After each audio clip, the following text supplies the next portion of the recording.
یہ تب کی بات ہے جب میں 9 سال کی تھی۔ ہمارے قصبے سے 15 کلومیٹر کے فاصلے پر میرے چچا کا کئی ایکڑ رقبے پر پھیلا ایک پرانا فارم ہاؤس تھا، جسے میرے دادا نے اپنی جوانی میں انتہائی سستے داموں خریدا تھا۔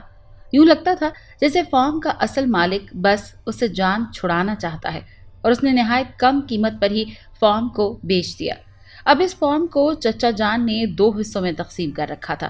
بڑے حصے میں سورج مکھی اور کارن کی فصل اور سبزیاں کاشت کی جاتی تھیں، جبکہ فارم کے وسط میں ایک لکڑی کی باڑ سے پارٹیشن کر کے مویشی پالنے کا احاطہ بنا دیا گیا تھا۔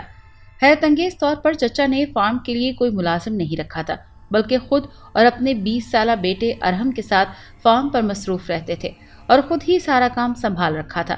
آبادی سے دور مگر پرسکون اور خاموش جگہ تھی۔ ہم یعنی پوری فیملی ہر دوسرے ویک اینڈ پر چچا جان کے ہاں جاتے۔ ان کا گھر فارم ہاؤس کے دروازے کے عین باہر دائیں جانب کو تھا۔ ہم سب کچھ گھنٹے چچا جان کے ہاں گزارتے اور ایک وقت کا کھانا وہیں کھا کر واپس آ جاتے، لیکن اتنے طویل عرصے میں ہم کبھی فارم ہاؤس میں نہیں داخل ہوئے۔ ایسا لگتا تھا جیسے میری فیملی میں کسی کو فارم ہاؤس وزٹ کرنے میں سرے سے دلچسپی ہی نہ ہو۔ میں نے چند مرتبہ چچا سے فارم ہاؤس کی سیر کرنے کی خواہش کا اظہار کیا، تاہم انہوں نے ہر مرتبہ کوئی نہ کوئی بہانہ بنا کر مجھے صاف منع کر دیا اور مجھے ہر مرتبہ مایوسی کا سامنا کرنا پڑا۔ لیکن اس مرتبہ میں جب چچا کے گھر گئی اور موسم بھی بہت اچھا تھا تو مجھے فارم میں داخل ہونے کا موقع مل ہی گیا۔ تاہم یہ میری زندگی کی ایک بھیانک غلطی ثابت ہونے والی تھی۔ حسب معمول سب لوگ کھانا کھانے کے بعد چائے پیتے ہوئے خوش گپیوں میں مشغول تھے۔ وہاں چونکہ میرا ہم عمر کوئی نہیں تھا، اسی لیے اکثر و بیشتر میں بور ہی ہوتی رہتی تھی۔ اس دن بھی بوریت کی وجہ سے میں چپکے سے اٹھ کر باہر صحن میں آ گئی۔ گھر کے چوبی دروازے کا ایک پٹ کھلا، جس سے چند فٹ کے فاصلے پر فارم ہاؤس کا مرکزی پھاٹک صاف نظر آ رہا تھا، اور اس دن اس پھاٹک پر باہر سے وہ بھاری تالا نظر نہیں آ رہا تھا جو اکثر و بیشتر وہاں لگا رہتا تھا۔ میں نے ادھر ادھر دیکھا اور کسی کو بھی اپنی طرف متوجہ نہ پا کے خاموشی سے گھر سے باہر قدم رکھ دیا۔ باہر جاتے ہی میں تجسس اور ایکسائٹمنٹ کے ساتھ فارم ہاؤس کے پھاٹک کی طرف بڑھی اور پھاٹک پر پہنچ کر دروازے کو دھکیلا، لیکن وہ بھاری دروازے اپنی جگہ سے نہ ہلے۔ میں نے دونوں ہاتھوں سے پورا زور لگا کر اسے اندر کی جانب دھکیلنے کی کوشش کی اور بمشکل تمام دروازہ اتنا سا کھل پایا کہ میں سکڑ سمٹ کر اندر داخل ہو سکوں۔ چند لمحوں میں فارم کے اندر تھی۔ واہ! فارم پر سورج مکھی کی لہلہاتی فصل اور زرد پھولوں کا سمندر دیکھ کر بے اختیار میرے منہ سے ستائشی فکرے جاری ہو گئے۔ بھلا اتنی خوبصورت جگہ کو کوئی کیوں چھپا کر رکھنا چاہے گا؟ میں نے سورج مکھی کی فصل کے بیچوں بیچ بنی پگڈنڈی پر آگے بڑھتے ہوئے سوچا۔ فارم پر ایک گہری خاموشی طاری تھی، جس میں محض وقتاً فوقتاً پرندوں کی چہچہاہٹ ہی سنائی دیتی تھی۔ سورج مکھی کا کھیت ختم ہوتے ہی سبزیوں کی کیاریاں شروع ہو گئیں، جو 3 فرلانگ تک پھیلی ہوئی تھی، اور ان کے پار لکڑی کے تختوں سے بنا ایک احاطہ نظر آ رہا تھا، جس میں لکڑی کی ہی بنے ہوئے 2 چھوٹے اور ایک بڑا ہٹ دور سے ہی پرانے اور بوسیدہ لگ رہے تھے۔ سبزیوں کی کیاریوں کے اندر سے گھومتی پھرتی میں احاطے کے 24 دروازے پر پہنچ گئی۔ اس پر کوئی کنڈی یا لاک نہیں تھا اور دھکیلنے پر آسانی سے کھل گیا۔ احاطے میں قدم رکھتے ہی مجھے ایک عجیب سی بے چینی کا احساس ہوا۔ ایسے لگا جیسے مجھے کوئی دیکھ رہا ہو۔ میں نے آس پاس چاروں طرف نظریں دوڑائیں، مگر احاطہ بالکل خالی تھا۔ وہاں انسان تو کیا، کوئی مویشی بھی اس وقت موجود نہیں تھا۔ یقیناً سب جانوروں کو اس وقت احاطے کی پشت پر چرنے کے لیے چھوڑا گیا ہوگا۔ میں نے سوچا سامنے موجود سب سے بڑے ہٹ کا دروازہ کھلا تھا۔ اس کمرے میں جانوروں کے لیے سردیوں میں کھلانے کے لیے بھوسا اکٹھا کیا گیا تھا، اور بھوسے کو ایک بہت بڑے ڈھیر کی صورت میں کمرے کے وسط میں رکھ کر اسے ترپالوں سے مکمل ڈھک دیا گیا تھا۔ یہ ڈھیر کافی بلند تھا اور چھت سے تھوڑا ہی نیچے تھا۔ اسی وقت مجھے نہ جانے کیا سوجھی کہ میں نے اس ڈھیر پر چڑھنے کا فیصلہ کیا۔ میں یہ دیکھنا چاہتی تھی کہ میں اس کی چوٹی سے چھت کو چھو سکتی ہوں یا نہیں، اور یوں میں نے ایک طرف سے بھوسے کے ڈھیر پہ چڑھنا شروع کر دیا۔ چوٹی پہ چڑھ کر میں نے چھت کو چھوا ہی تھا کہ دائیں جانب سے ابھرنے والی کچھ تیز کری آوازوں سے کمرے پر چھائی خاموشی ٹوٹ گئی۔ ऐसे लग रहा था जैसे कोई जानवर अपने नाखूनों से लकड़ी को कुरेद रहा हो। मैंने तेजी से चेहरा घुमाकर उस जानिब देखा तो एक भयानक मंजर मेरी आंखों के सामने था। वो जो कुछ भी था दीवार के एक कोने में सुकड़ा सिमटा दीवार की जानिब मुंह किए अपने दोनों हाथों से दीवार को कुरेद रहा था, और इसी वजह से वो मकरू आवाजें पैदा हो रही थी। वो मखलूक जर्दी माइल खाकी रंग की थी, जिसका जिस्म इंसान की तरह था, मगर जैसे उसके वजूद में गोश्त का एक रेशा भी ना था, बल्कि पीली सी मुर्दा खाल जैसे ढांचे पर ही लपेट दी गई थी। मैं इस जी रीढ़ की हड्डी का एक एक मोहरा देख सकती थी। ये मंजर इतना मकरूह था कि मुझे बेइख्तियार उबकाई आ गई। उसने अपना चेहरा मेरी तरफ मोड़ा और खौफ से मेरा दिल ऐसे धड़कने लगा जैसे पसलियां तोड़ते हुए सीना फाड़ के बाहर आ जाएगा। उस चीज की शक्ल ऐसी थी जैसे किसी इंसानी लाश के चेहरे को हथौड़े से पीटा गया हो। मैंने अपने वजूद के एक एक खलिए की ताकत अपनी टांगों में मुज्तमा की और जितना तेजी से मुमकिन था ढेर के दूसरी तरफ उतरते हुए बैरूनी दरवाजे की तरफ भागे। मुझे पुष्ट पर किसी के हाँपने जैसी आवाजें आईं जो कि करीब होती जा रही थी। साफ जाहिर था कि वो जो कुछ भी था मेरा पीछा कर रहा था। मैंने पूरी ताकत सर्फ करते हुए अपने भागने की रफ्तार को मजीद बढ़ा दिया और चंद लम्हों में ही सब्जियों की क्यारियों को पार करके सूरजमुखी के खेत में दाखिल हो चुकी थी। मुझे अब भी अपनी पुष्ट पर हाँपने और गुर्राने की आवाजें सुनाई दे रही थी। मेरी रुख फार्म हाउस के मरकजी गेट की तरफ था। बस पहुंच गई, बस पहुंच गई, बस पहुंच गई, मैंने भागते हुए सोचा। लेकिन जैसे ही मैं सूरजमुखी के खेत से निकली मेरा पैर बुरी तरह से रपटा और मैं मुंह के बल जमीन पर गिरी और बमुश्किल 3 सेकंड में वो मखलूक मेरे सर पर थी। मैंने खौफ से आंखें भींच ली। अब गुर्राने की आवाज के साथ उस मखलूक की यख ठंडी सांस मुझे गर्दन की पुश्त पर महसूस हो रही थी। मरकजी गेट बंद था। मुझे अपनी मौत का यकीन हो चुका था। तभी मुझे किसी कुत्ते के बुरी तरह से भौंकने और गुर्राने की आवाज आई और ऐसा लगा जैसे किसी चीज ने मेरे ऊपर से दूसरी जानिब छलांग लगाई हो। ये चचा जान का कुत्ता सिकीटो था, जो न जाने किस वक्त फॉर्म में आया था। उसने ही मुझे नामालूम मखलूक के शिकंजे में देखकर उस पर छलांग लगाई थी और उसे रिगीता हुआ सूरजमुखी के खेत के अंदर जा गिरा था। कुत्ते के बुरी तरह से गुर्राने की आवाजों के साथ ही फसल ऐसे हिल रही थी जैसे 2 दरिंदे आपस में टकरा गए हों। मैं हिम्मत करके उठी और बेतहाशा मरकजी गेट की तरफ भागी। मैं गेट पर पहुंची ही थी कि गेट खुल गया। चचा और पापा फार्म हाउस में दाखिल हुए, जो शायद मुझे गायब देखकर और फिर कुत्ते के गुर्राने की आवाजें सुनकर फार्म हाउस की तरफ भागे थे। मैं बहुत बुरी तरह से घबराई हुई थी और मुझ पर सख्ता तारी था। मुझे फौरन वापस चाचू के घर में पहुंचा दिया गया, जहां मेरे होश बहाल होने में काफी देर लगी। तब मेरे करीब थे वहां पर सारे मेरे घर वाले और सभी मेरी हालत पर परेशान दिखाई दे रहे थे। मेरी हालत कदरे संभली तो पापा ने मुझसे पूछने की कोशिश की कि फॉर्म में मुझ पर क्या अफ्ताद आन पड़ी थी। मैं चंद लम्हे खामोश रही, फिर हिम्मत करके बोलना शुरू किया और सबको बताने की कोशिश की कि फॉर्म में मुझ पर किसी अनजान मखलूक ने हमला किया था और मेरा ताक़ुब किया था। वो मेरे सर पर पहुंच चुकी थी जब सिकीटो ने उस पर हमला करके उससे मेरी जान बचाई। इससे पहले कि मैं कुछ और बोलती और उस मखलूक का हुलिया बयान करती, चचा जान ने मेरी बात काट दी और बोले, अरे बेटा, यकीनन वो कोई लोमड़ होगा। इस इलाके में लोमड़ अक्सर नजर आ जाते हैं। घबराने की कोई बात नहीं। आज तक लोमड़ के हमले से किसी इंसान की मौत नहीं हुई इस इलाके में। मैं जानती थी कि वो लोमड़ नहीं था बल्कि खौफनाक अफरीत था, मगर चाचू की इस बात पर मैं खामोश हो गई और हम घर वापसी के लिए निकल पड़े। अगले दिन का सूरज तुलू हुआ तो मेरे दिल से रहा सहा खौफ भी जाता रहा और ये सब महज एक डरावने ख्वाब जैसा लगने लगा। और चंद दिन में ही मैं वाकई ये सोचने लगी कि कहीं वाक़तन ऐसे तो नहीं कि वो मखलूक दरअसल एक लोमड़ या कोई मकामी जानवर हो जिसे मैं तन्हाई और खौफ और कमरे में रोशनी कम होने की वजह से डरावनी अफरीत समझ बैठी थी। यूं ही चंद हफ्तों में बात आई गई हो गई। 1 माह गुजर गया और मैं इस वाक़े को तकरीबन फरामोश कर चुकी थी कि घर में फिर से सबका चचा के यहाँ जाने का प्रोग्राम बना। एक लम्हे को मैं बुरी तरह से झिझकी, लेकिन फिर ये सोचते हुए साथ जाने को तैयार हो गई कि अब भूल कर भी फार्म हाउस का रुख नहीं करूंगी। इस तरह हम चाचू के घर की तरफ रवाना हो गए।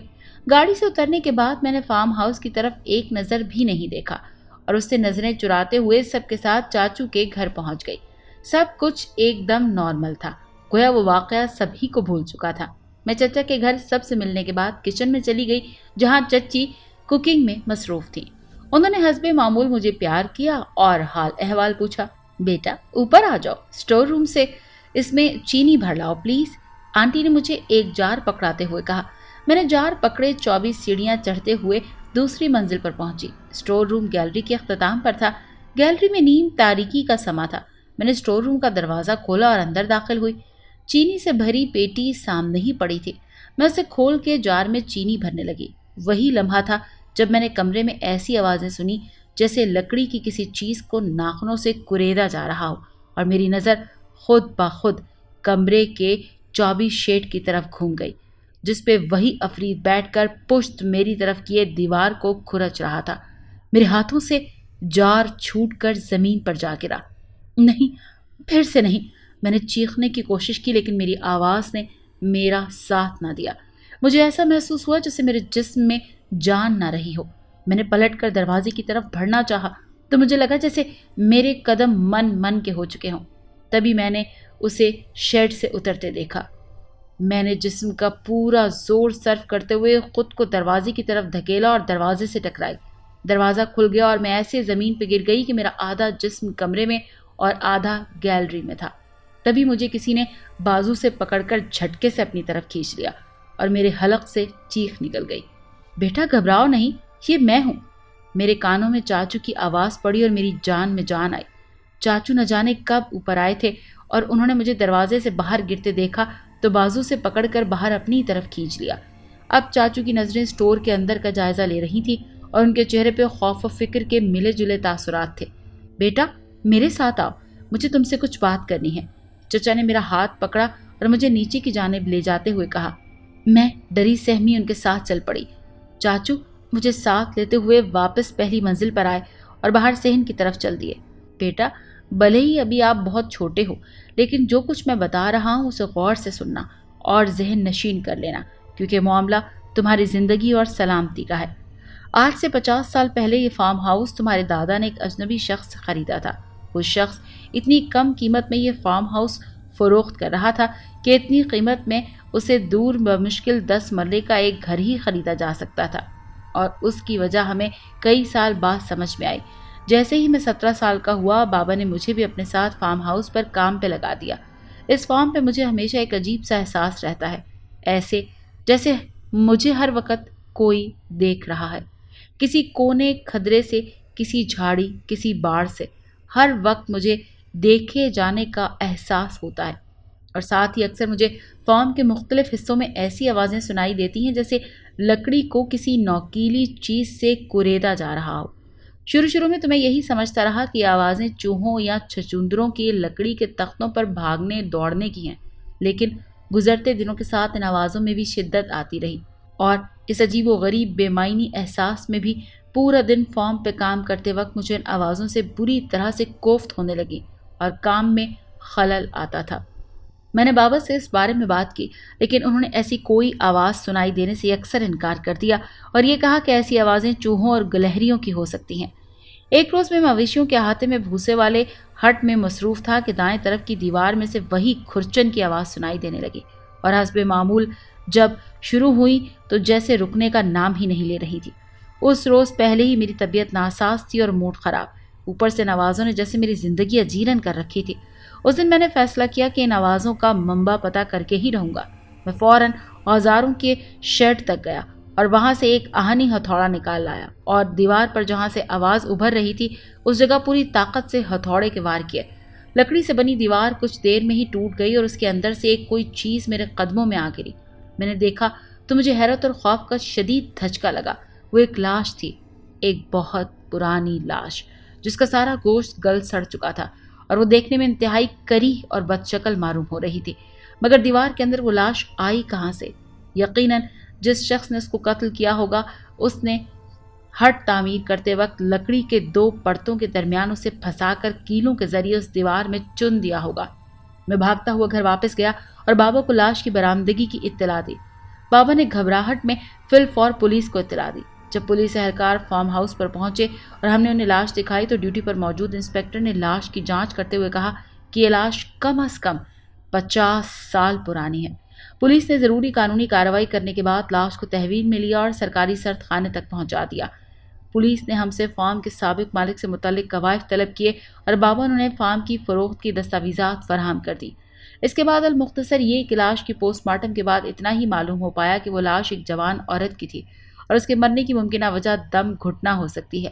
بقول ڈاکٹرز اس عورت کو یقیناً بے ہوشی کی حالت میں ہی دیوار میں چن دیا گیا ہوگا اور ہوش میں آنے پر اس نے گھبراہٹ میں دیوار سے نکلنے کی بہت کوشش کی ہوگی، بہت ہاتھ پاؤں مارے ہوں گے مگر نہ نکل سکی اور دم گھٹنے سے ایک بھیانک اذیتناک موت کا شکار ہو گئی۔ اس کے چند دن بعد وہ پراسرار لاش سرد خانے سے غائب ہو گئی اور پولیس کو فارم کے سابق مالک کا بھی کوئی سراغ نہ مل سکا۔ لیکن چند روز بعد پھر سے فارم میں وہی لکڑی کو ریتنے کی آوازیں آنا شروع ہو گئیں۔ اور بیٹا پھر شاید ہی ایسا کوئی دن ہو کہ میں نے اس مکروہ لاش کو فارم میں کہیں کسی کونے کسی کمرے میں دیوار کو ریتتے نہ دیکھا ہو۔ وہ بہت خطرناک عفریت ہے جو نفرت کی آگ میں جھلس رہی ہے، لیکن میں نے اور بابا نے اس عفریت سے بچنے کا ایک طریقہ دریافت کر لیا اور وہ تھا اسے یکسر نظر انداز کر دینا۔ بھلے وہ عفریت جان لیوا مخلوق ہے مگر وہ اسی صورت میں انسان پر حملہ کرتی ہے جب اس کا تعاقب کرے، جب کوئی اس کی طرف متوجہ ہو، اس کی طرف دیکھے یا اس پر حملہ کرنے کی کوشش کرے۔ میں تب سے اب تک یہی روٹین اپنائی ہوئی ہے۔ جب بھی کبھی مجھے فارم میں کہیں لکڑی کو ریتنے کی آواز سنائی دیتی ہے یا اس عفریت کی جھلک نظر آتی ہے تو میں اسے یکسر نظر انداز کر کے وہاں سے ہٹ جاتا ہوں اور اپنے کام میں مگن ہو جاتا ہوں۔ اس طرح دوبارہ کبھی مجھ پر حملہ نہیں ہوا۔ وہ عفریت لکڑی اس لیے کوریتتی ہے کہ اس کی موت بھی لکڑی کوریتتے اور کھرچتے ہوئے ہوئی، اور حملہ اس لیے کرتی ہے کہ اس کا قاتل بھی اسی فارم ہاؤس سے تعلق رکھتا تھا۔ اب اس عفریت کی نظر تم پر پڑ چکی ہے، وہ آسانی سے تمہارا پیچھا نہیں چھوڑے گی۔ شاید وہ تمہارے گھر اور اسکول تک بھی تمہارا تعاقب کرے، لیکن یہ تعاقب زیادہ لمبے عرصے تک نہیں چلے گا اگر تم اسے مسلسل نظر انداز کرنے کی عادت اپنا لوگی تو۔ لیکن ایسا کرنا شاید تمہارے لیے کہیں زیادہ مشکل ہو، کیونکہ ایک تو تم لڑکی ہو اور دوسرا کم عمر۔ چاچو بولتے جا رہے تھے اور میں خاموشی سے سنتی جا رہی تھی۔ مجھے یہ سب ایک بھیانک خواب جیسا لگ رہا تھا اور میں اس وقت کو کوس رہی تھی جب میں نے اس منحوس فارم ہاؤس میں قدم رکھا تھا۔ ساتھ ہی میں نے دل ہی دل میں یہ فیصلہ کر لیا تھا کہ اب کبھی چاچو کے ہاں نہیں جاؤں گی۔ وہ چھوٹا سا ایڈونچر میرے لیے زندگی موت کا مسئلہ بن چکا تھا۔ ایک شام ہم گھر واپس لوٹ آئے اور تبھی میرے لیے خوف و وحشت کا نیا دور شروع ہو گیا۔ اس رات میں نے حسب معمول ہوم ورک مکمل کرنے کے بعد اگلے دن کے لیے اسکول بیگ تیار کیا اور سونے کے لیے لیٹی۔ ابھی کمبل اوڑھا ہی تھا کہ مجھے ایسی آوازیں سنائی دی جیسے کوئی میرے بیڈ روم کے دروازے کو باہر سے کھرچ رہا ہو۔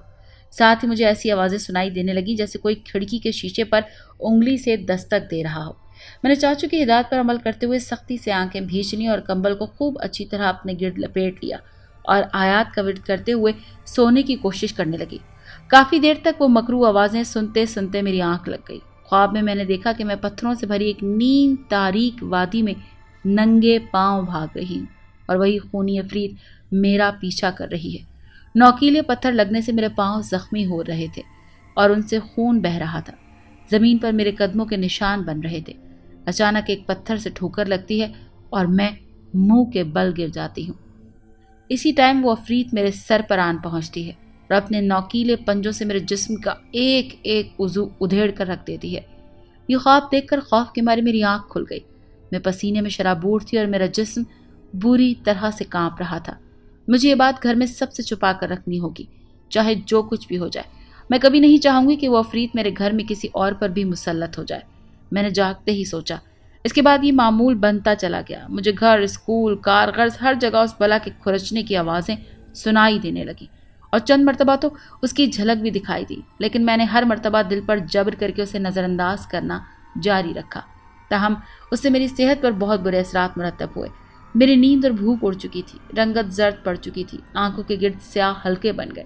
میں اسکول کے کام میں کمزور ہونا شروع ہو گئی اور میرے گریڈز میں بھی کمی آنے لگی۔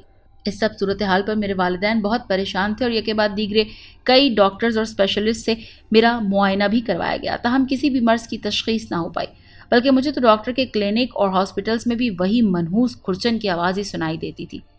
3 माह में मेरी हालत इतनी बिगड़ चुकी थी कि स्कूल इंतज़ामिया ने मुसलसल बुरी कारकर्दगी दिखाने और सेहत की खराबी की वजह से मुझे मज़ीद पढ़ाने से माजरत कर ली और स्कूल से मेरा नाम खारिज कर दिया गया। दूसरी तरफ अब मैं इतनी कमज़ोर होती जा रही थी कि मुझे हॉस्पिटलाइज किए बगैर और कोई चारा भी ना था, और यूँ मुझे शहर के एक मयारी और अच्छे हॉस्पिटल में एडमिट कर दिया गया। मेरे पूरे ख़ानदान पर मेरी वजह से परेशानी और तकलीफ़ का दौर शुरू हो चुका था और मुझे इस बात की भी अलग शर्मिंदगी थी। लेकिन फिर एक दिन मुझे वो आवाज़ नहीं सुनाई दी। पूरे 24 घंटे गुजर गए और वो मनहूस आवाज़ ना सुनाई दी। फिर से क्या मेरी तकलीफ़ के अख्ताम का वक्त आन पहुंचा? क्या वो अफरीत मेरा पीछा छोड़ चुकी है, या फिर मैं अब मौत के इतने करीब हूं कि मज़ीद कोई खौफ मुझे तकलीफ़ नहीं दे पा रहा? अगले रोज़ मैंने सोचा, लेकिन 3 दिन गुजर गए और मुझे फिर वो आवाज़ दोबारा सुनाई न दी। इस वाक़े को 10 साल गुजर गए।